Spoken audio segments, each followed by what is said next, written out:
que o Senhor, de fato, Ele é o Filho do Deus vivo.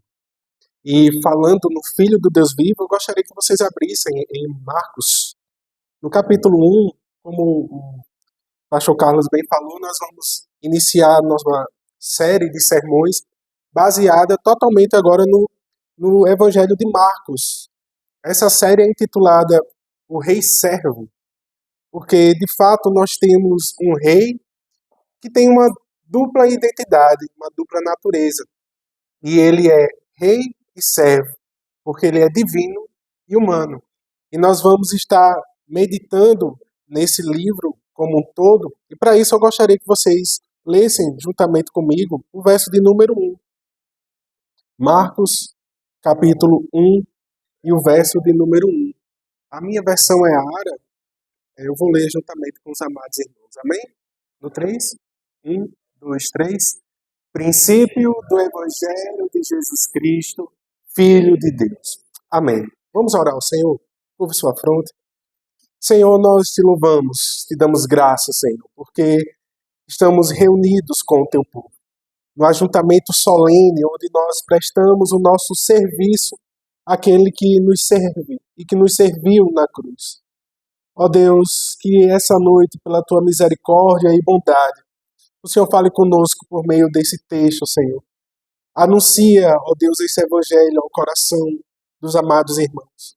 Fortalece-nos, corrige-nos, nos edifique essa noite, Senhor, pelo poder da tua palavra. Que o teu Santo Espírito, Senhor, aplique as verdades que iremos ouvir nessa noite em nossos corações, em nossas vidas, a fim de que tenhamos uma vida agradável ao Senhor. Assim oramos, em nome de Jesus. Amém e amém. A identidade do rei servo. Que Jesus existiu, não há dúvidas. De fato, ele é um personagem histórico. Nós temos registros históricos que apontam para a existência de Jesus Cristo. A Bíblia, por si só, como um documento histórico, se nós pensássemos nela apenas como um livro e uma fonte histórica para que nós pudéssemos olhar para o passado, ela já seria o suficiente para nos provar que, de fato, Jesus Cristo existiu. Mas, além da Bíblia, e para além dela, existem outros registros que provam que Jesus, de fato, existiu. Esse não é um problema, uma compreensão geral quanto a isso. A grande pergunta que nós devemos fazer e precisamos fazer é: o que é Jesus? Ou melhor, quem é Jesus? Essa resposta a essa pergunta é que vai definir a nossa relação e a nossa compreensão com essa pessoa. Para alguns, Jesus Cristo é um grande profeta, um dos maiores profetas ou mais importantes. Se você olhar para os judeus, eles confirmam a existência de Cristo. Mas ele é um profeta, menor que Moisés, mas um grande profeta. Para os islãos, a mesma coisa. Jesus é um grande profeta. Para os espíritas, Jesus é o espírito mais perfeito, um ser mais elevado que veio para nos ensinar a ter uma vida adequada. Para os revolucionários, Jesus é um revolucionário da sua época, do seu tempo.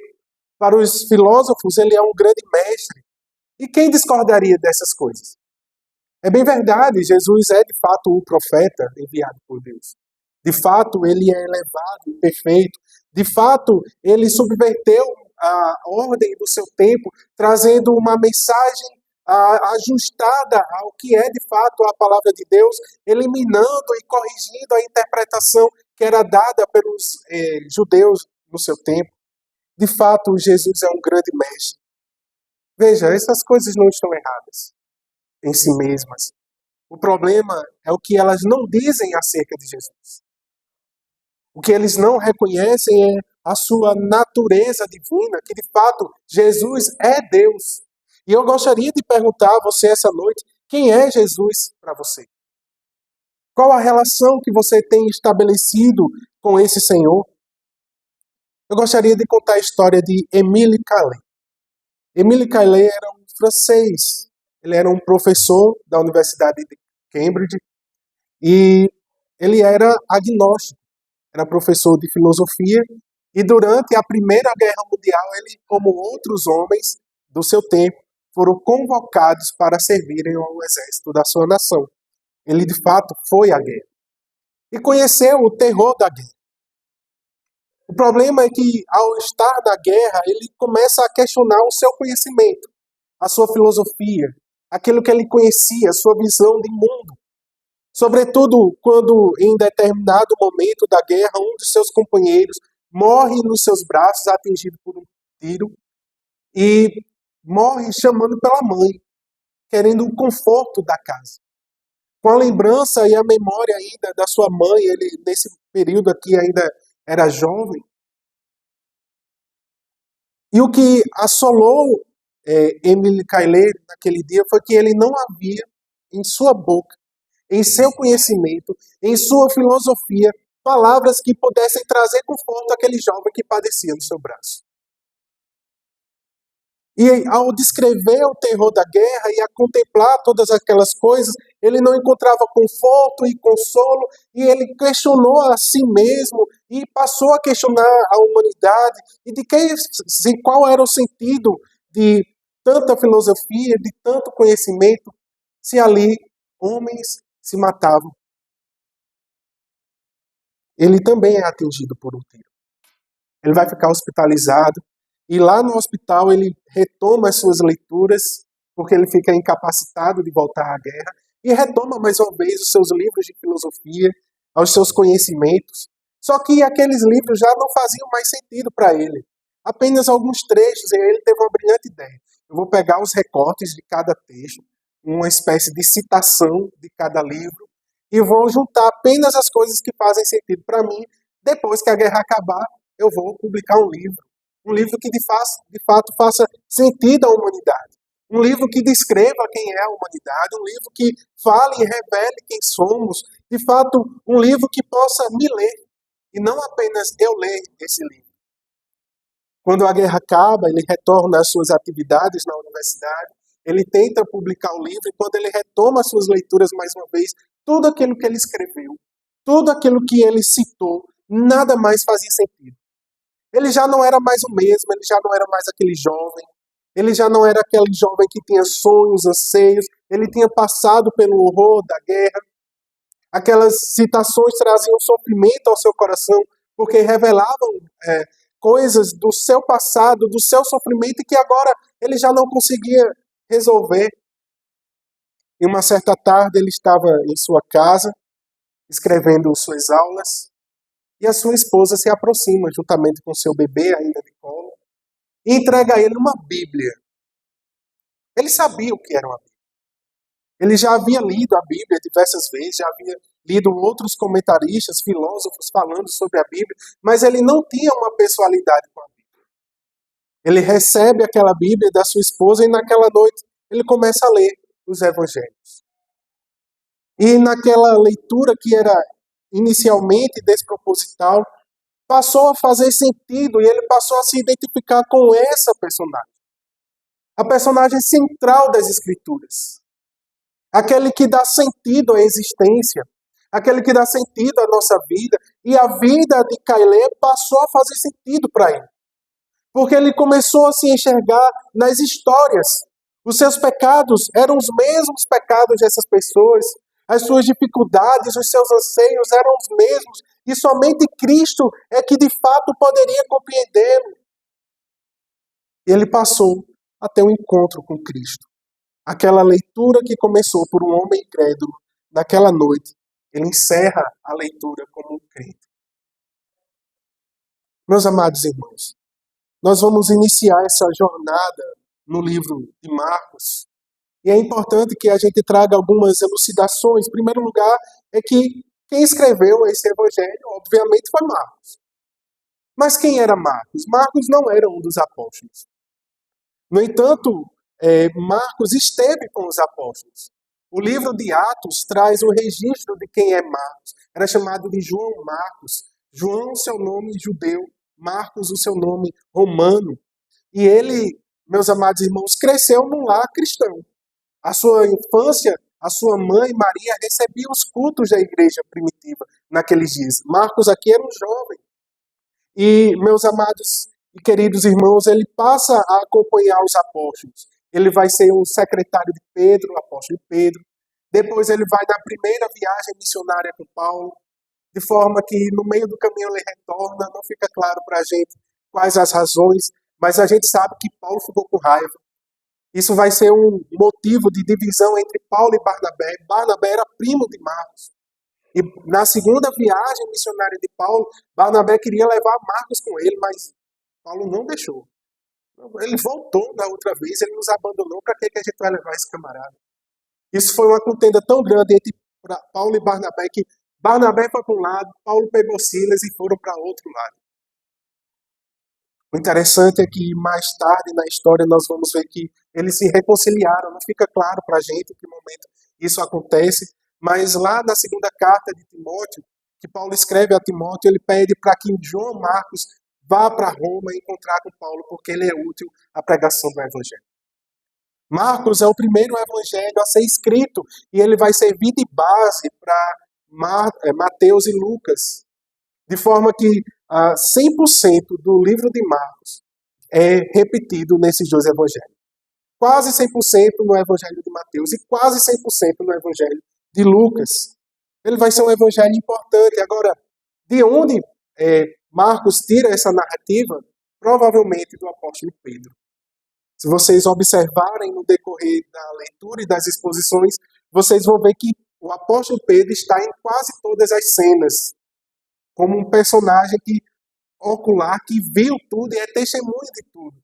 Então, muito provavelmente, esse evangelho de Marcos é o evangelho de Marcos segundo a perspectiva de Pedro. Isso é importante, meus amados irmãos, porque nós precisamos entender que esse evangelho, a história que nós vamos passar a ouvir, não é uma invenção, não é uma fantasia, não é uma mitologia, mas é um fato. Pessoas reais que existiram e que foram testemunhas oculares de quem é Cristo. O objetivo dele é mostrar a identidade de Jesus. Marcos está escrevendo para os cristãos que estavam em Roma. A perseguição aos cristãos começava a se apertar. E os crentes passavam a questionar a sua fé e a sua confiança no Senhor. Então Marcos escreve esse evangelho com dois objetivos. Um, mostrar a identidade de Cristo. E dois, mostrar a obra de Cristo. Cristo é um personagem que tem uma identidade, mas ele também tem ações, atitudes. E eu gostaria de trazer a primeira aplicação para nós. É que nós temos uma história, uma identidade cristã. Mas a nossa identidade cristã não se constrói na nossa vinda ao culto no domingo apenas. A nossa identidade cristã se revela naquilo que nós fazemos como crentes. Não apenas na nossa vida religiosa, por assim dizer, no sentido das nossas liturgias culticas, mas aquilo que nós fazemos no nosso dia a dia, no nosso lar, na nossa casa, no nosso trabalho, na sociedade como um todo. E Marcos registra muito bem todas as ações de Jesus. Esse é um evangelho que é focado naquilo que Jesus fez e não naquilo que Jesus ensinava. Isso não quer dizer que ele não valorizava o ensino, mas ele estava focado em uma outra coisa, aquilo que Jesus fazia. De forma que nós só temos uma única parábola aqui. Pronto. O restante são os milagres e os feitos de Jesus. Vocês vão ver o tempo todo, é um evangelho de ação. E o tempo todo ele vai utilizar palavras como, por exemplo, imediatamente, e logo saiu dali, e no mesmo instante. É como se Jesus não parasse, o tempo todo Jesus estivesse em ação, em atividade. E nós, como crentes e como discípulos do nosso Mestre, precisamos aprender, como igreja do Senhor, a estar o tempo todo em ação. Servindo uns aos outros, porque o nosso Rei também é servo. Ensinando uns aos outros, porque Ele também é mestre. Amando uns aos outros, porque Ele nos amou e nos ensinou a amar. Assim, meus amados irmãos, como Jesus, nós devemos ser proativos. E hoje nós vamos ver sobre a identidade desse rei servo. E em primeiro lugar, eu gostaria de observar com vocês o verso de número 1, que diz assim: princípio do Evangelho de Jesus Cristo, Filho de Deus.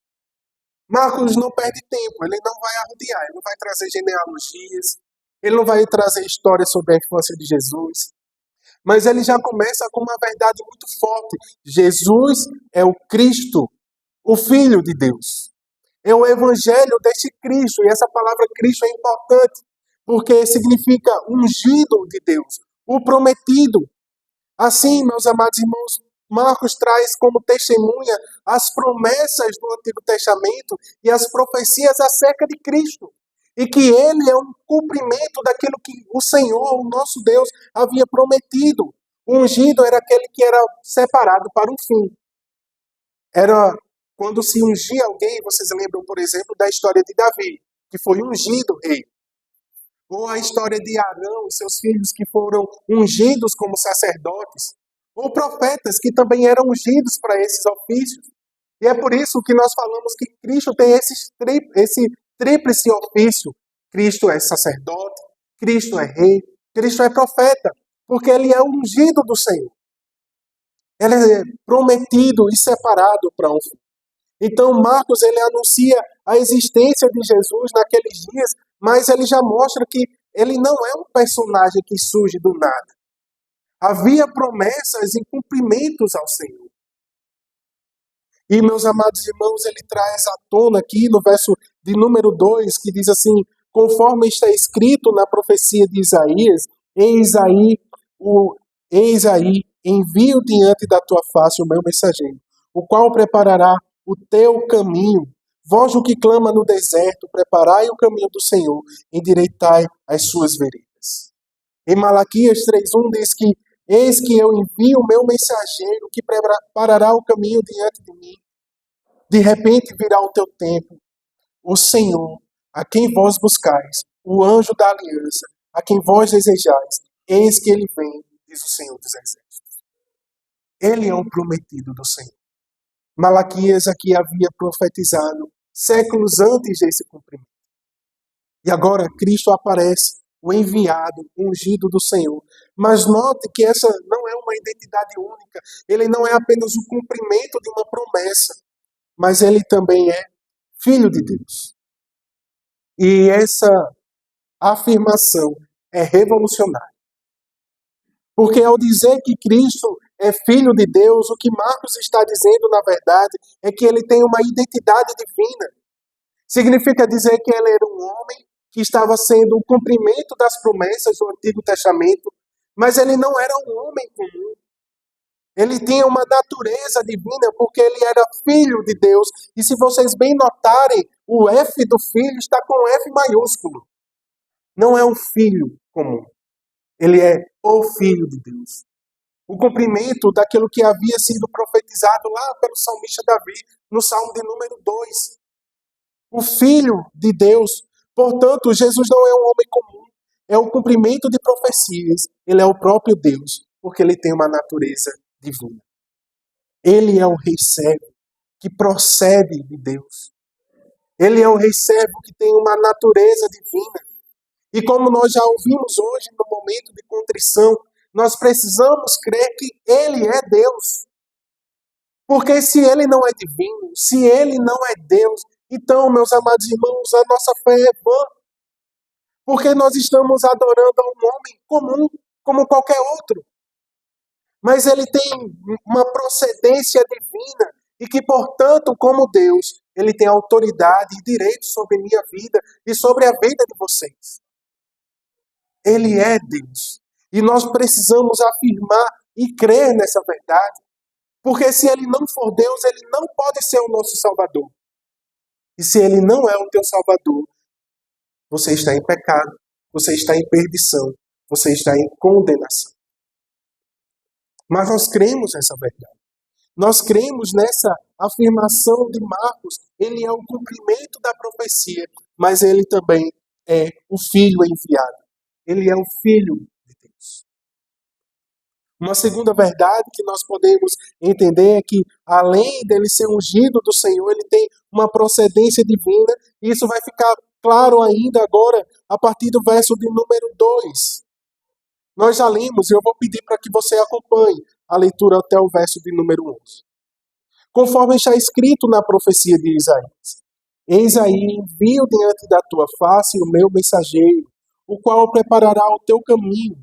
Vós, o que clama no deserto, preparai o caminho do Senhor, endireitai as suas veredas. Apareceu João Batista no deserto, pregando o batismo de arrependimento para a remissão de pecados. Saíram a ter com ele, todavia, a província da Judéia e todos os habitantes de Jerusalém, e confessando os seus pecados, eram batizados por ele no Rio Jordão. As vestes de João eram feitas de pelos de camelo. Ele trazia um cinto de couro e se alimentava de gafanhotos e mel silvestre. E pregava, dizendo: após mim vem aquele que é mais poderoso do que eu, do qual não sou digno de, curvando-me, desatar-lhe as correias das sandálias. Eu vos tenho batizado com água, ele, porém, vos batizará com o Espírito Santo. Naqueles dias, veio Jesus de Nazaré, da Galileia, e por João foi batizado no Rio Jordão. Logo ao sair da água, viu os céus rasgarem-se e o Espírito descendo como uma pomba sobre ele. Então, ouvida uma voz dos céus: Tu és o meu filho amado, em ti me comprazo. Parece que Marcos faz uma quebra aqui na narrativa, né? Como assim? Ele vai falar sobre o Evangelho do Filho de Deus, mas a primeira pessoa que ele vai falar não é sobre Cristo. A primeira pessoa que ele vai falar é sobre este João Batista. E João Batista é um personagem tão importante que ele aparece nos 4 evangelhos. E, meus amados irmãos, a pergunta é: por que ele traz essa pessoa, João Batista? Precisamos entender que ele está querendo provar que Jesus existe, que Jesus é homem, que Jesus foi conhecido das pessoas. E, portanto, ele traz um outro personagem que também era bastante conhecido, João Batista. João Batista era conhecido, como diz o verso de número 6, pelas suas vestes. Ele se vestia de um modo muito estranho, muito peculiar.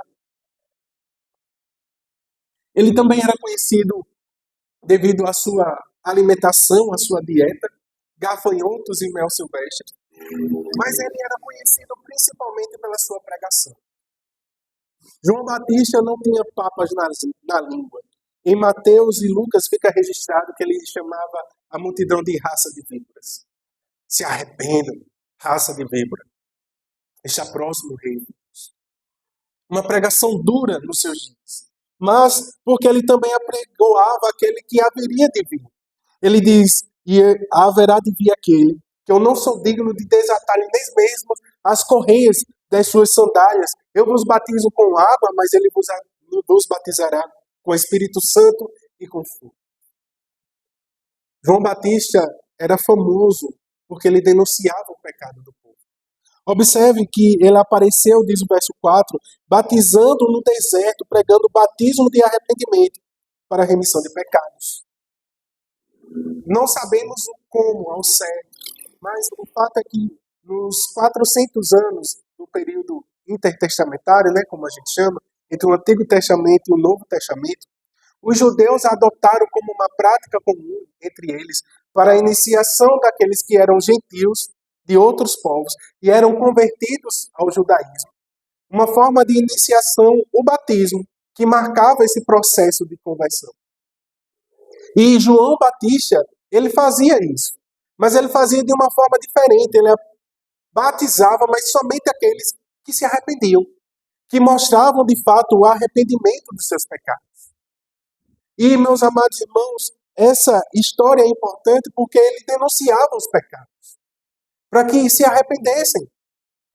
Em dada ocasião, ele denunciou o pecado de Herodes, que desejou a sua sobrinha, filha de Herodias.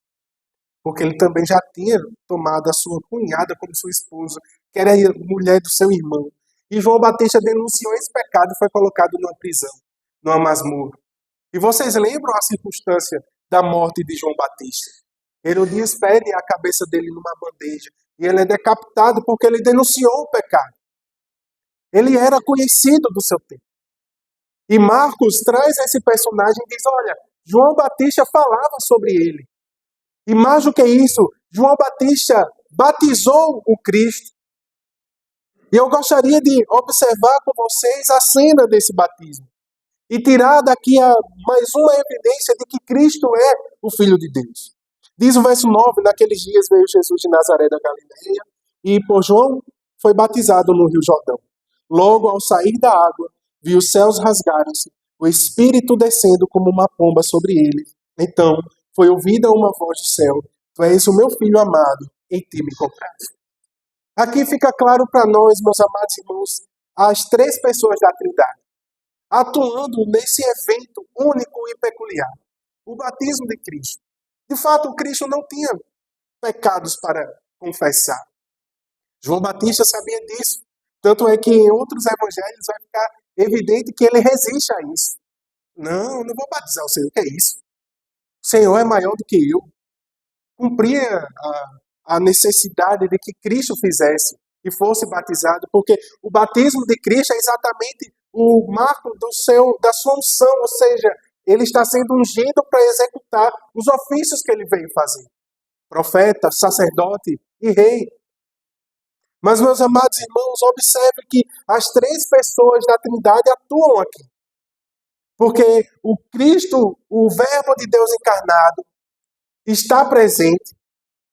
O Pai está presente quando a voz diz: Tu és o meu Filho amado, e em ti eu me comprazo.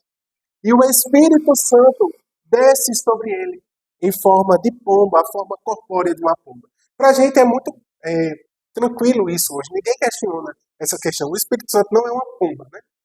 Vocês entendem isso. Mas ele desce em forma de pomba. E de onde é que vem essa ideia? Lá de Gênesis 1, quando diz assim: No princípio criou Deus os céus e a terra. E a terra era sem forma e vazia. E o Espírito de Deus pairava sobre as águas. Nos livros que interpretavam para os judeus, para os hebreus, o Antigo Testamento, chamados de Targums ou Targumins, quando eles traduziam e interpretavam essa ideia de que o Espírito pairava sobre as águas, eles interpretavam que, como uma pomba com as asas abertas, o Espírito de Deus pairava sobre as águas. E esse evento aqui vai ser um evento claro, evidente, para todos aqueles que estavam ali naquele momento. Todos ouviram a voz: Tu és o meu Filho amado, em ti eu me comprazo. Todos viram a pomba, o Espírito descendo em forma corpórea de uma pomba. Todos contemplaram a Trindade.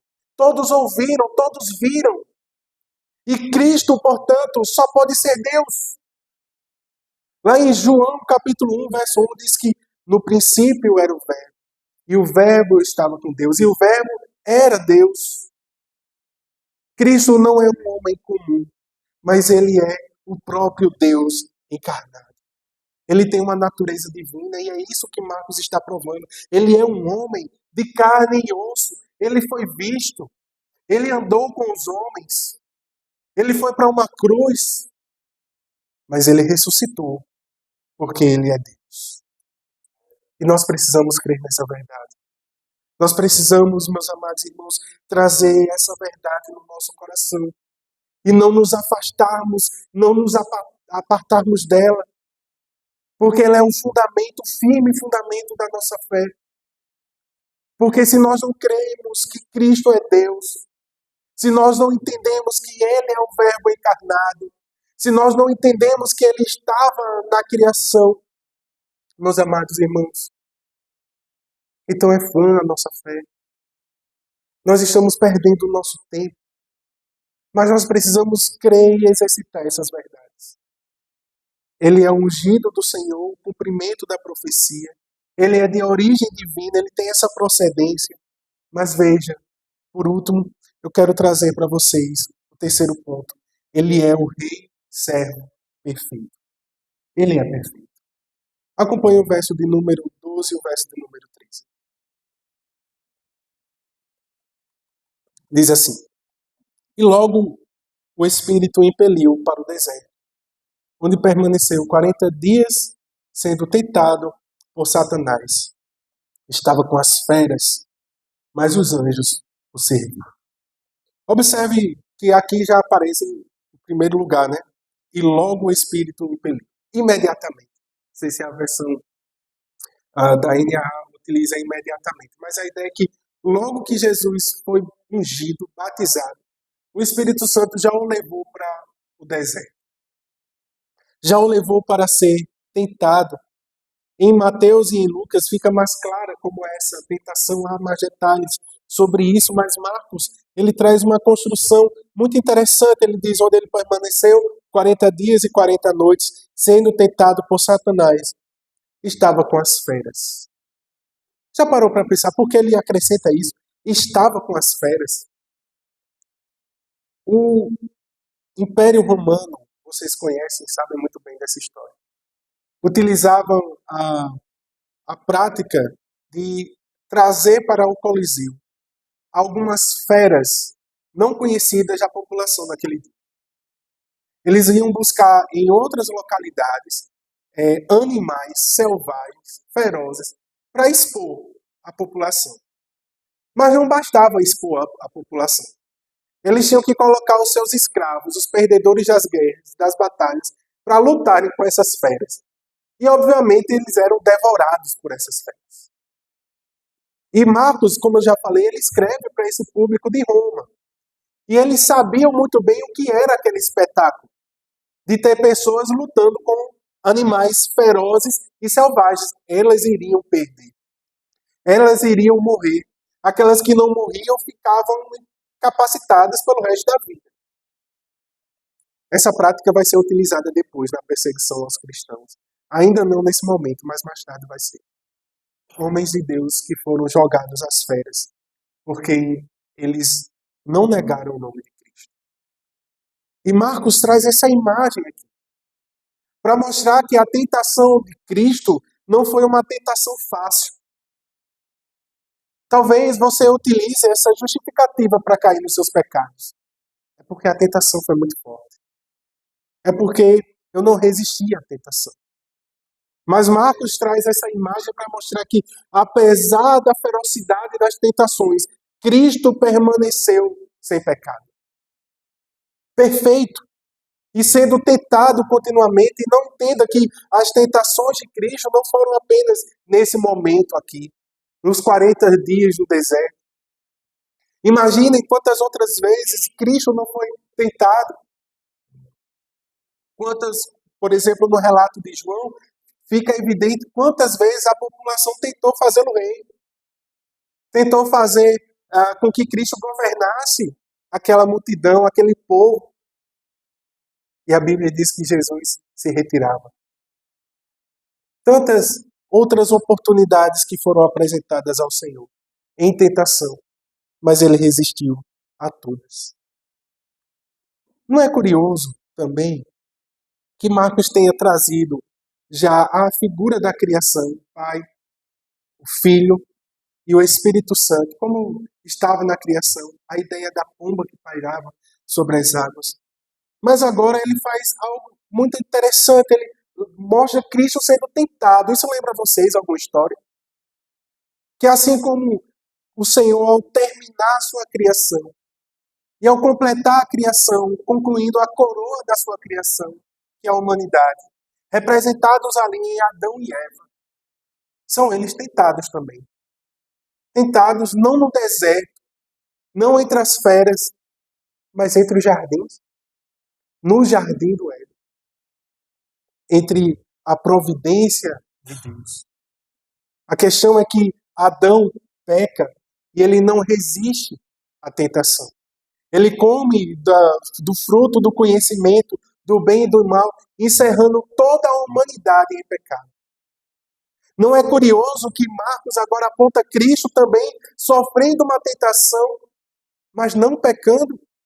Mesmo sendo no deserto, mesmo sendo uma tentação feroz, ele resiste a tudo. É por isso que Paulo, escrevendo aos Romanos, lá no capítulo 5, do verso 12 a 21, ele vai explicar como, por causa de um homem, que é Adão, o pecado entrou no mundo e, como consequência do pecado, a morte. Também, por causa de um único homem, Jesus Cristo, o Adão perfeito, a salvação entra no mundo. E por esta salvação, a vida, A vida eterna com Deus. Eu fico imaginando quantas conversas não foram estabelecidas entre Paulo e entre Marcos para discutirem essa natureza divina do Filho de Deus, que perfeito permaneceu. Note que a natureza humana de Cristo é revelada, ele é tentado. Somente um homem pode ser tentado, ninguém pode tentar a Deus, diz o autor Tiago. Ninguém pode tentar a Deus. Portanto, a natureza de Cristo está sendo revelada aqui, mas por outro lado, a sua natureza divina também está sendo revelada porque ele é perfeito e somente Deus é perfeito.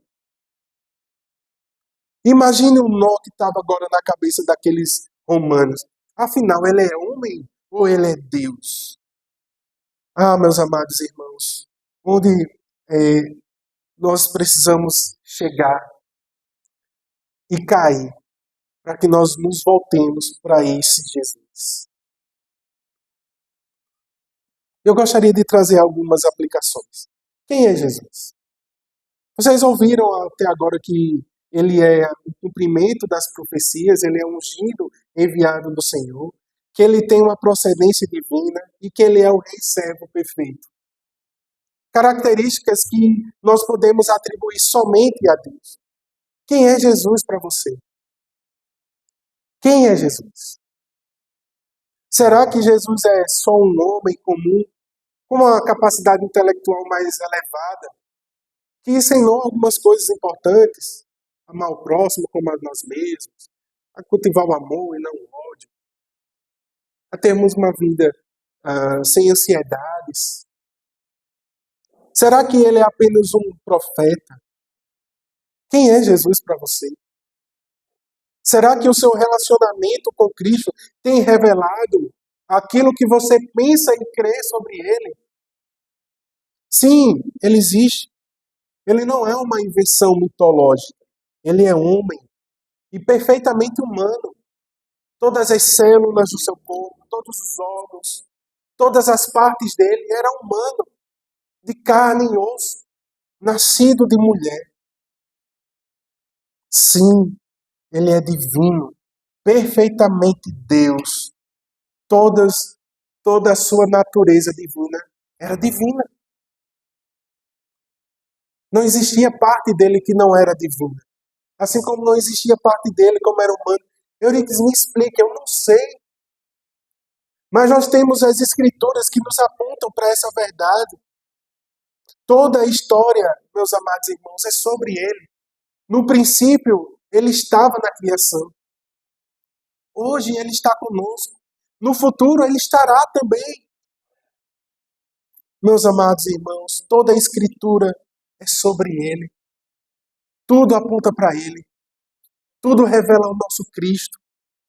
Toda a boa dádiva vem dele. Tudo converge nele. Sim, meus amados irmãos, ele é rei. Diz o salmista no Salmo de número 2, versos 6 e 7. Eu, porém, constituí o meu rei sobre o meu santo monte Sião. Proclamarei o decreto do Senhor. Ele me disse, tu és o meu filho, eu hoje te gerei. Pede-me e te darei as nações por herança. Com vara de ferro as regerás. O reino do nosso Cristo é um reino eterno. É um reino que não passa, porque ele é o Filho eternamente gerado de Deus. É por isso que nós olhamos para trás e Cristo está no passado. Nós no presente contemplamos o Filho e no futuro nós contemplamos o Filho na sua glória. É tudo sobre ele, meus amados irmãos. É tudo para ele. Como disse o apóstolo Paulo, escrevendo aos Colossenses, todas as coisas convergem nele. Sim, ele é servo. E não há nenhuma contradição nisso. Porque diz Paulo em Filipenses capítulo 2, a partir do verso 7, antes a si mesmo se esvaziou, assumindo forma de servo, tornando-se em semelhança de homem e reconhecido em figura humana, a si mesmo se humilhou, tornando-se obediente até a morte e morte de cruz. Ele é Deus, ele é homem, ele é rei, ele é servo. Você crê em Jesus? Sim, porque ainda não vive para a glória dele, então. Se você crê que ele é rei, porque você não vive para glorificar esse rei? Porque ainda resistimos, meus amados irmãos, em permanecer nos nossos pecados, em satisfazer a nossa natureza humana caída e depravada. Porque insistimos tantas vezes, meus amados irmãos, em não amar o nosso próximo, em não conceder perdão, porque insistimos em não estender a mão aos necessitados, porque insistimos ainda em servir ao Senhor, em descruzar os nossos braços e anunciar o Evangelho aos perdidos. Porque se você crê que Ele é Rei, se você crê que Ele é Deus, então você tem a melhor notícia para dar ao pecador, ao perdido, que há salvação, que há perdão de pecados, que há vida. Mesmo que ele esteja em pecado, mesmo que ele esteja perdido, mesmo que ele esteja morto, há alternativa, há perdão, há salvação, há um Deus que entrou na história para salvar pecadores,